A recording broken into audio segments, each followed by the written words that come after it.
Happy New Year, my friends. I'm sure most of you spent New Year's in your home, hopefully with family, while our politicians were vacationing abroad after scolding us to stay home, and the vaccine remains in the freezer while our seniors continue to die, which is very sad.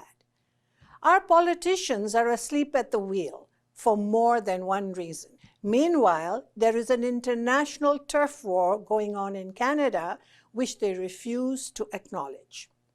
If you recall, there was a Jewish couple, the Shermans, who were found dead in Toronto.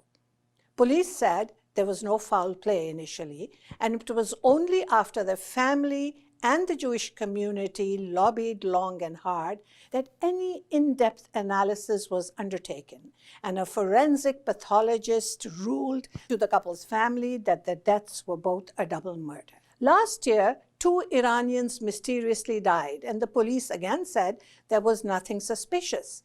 Iranian activists, however, in Canada, believed that this was the work of the IRGC, the Islamic Revolutionary Guards Corps. More recently, in December, Karima Baloch, a young activist from Pakistan, died in Toronto, and police said they did not believe there to be any suspicious circumstances.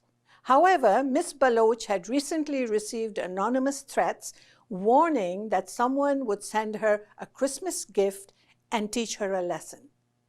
The Baloch Human Rights Council of Canada rejects the findings of the Toronto police that Karima killed herself and have demanded an independent inquiry into her death. Law enforcement likes to deal with very cut and dry textbook cases, a bit like when we as children used to play cops and robbers. They don't like a complicated scenario.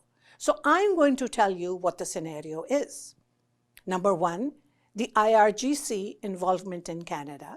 Number 2, ISI, Pakistan's Inter-Services Intelligence presence in Canada.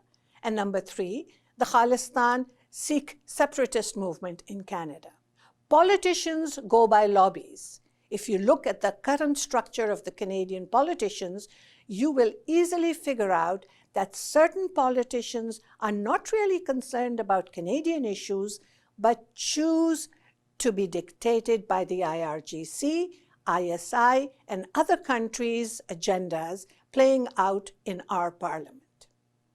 This is Raheel Raza for Rebel News. Don't forget to click or like www.rebelnews.com. And while you're at it, check out my new book at www.theabcsofislamism.com.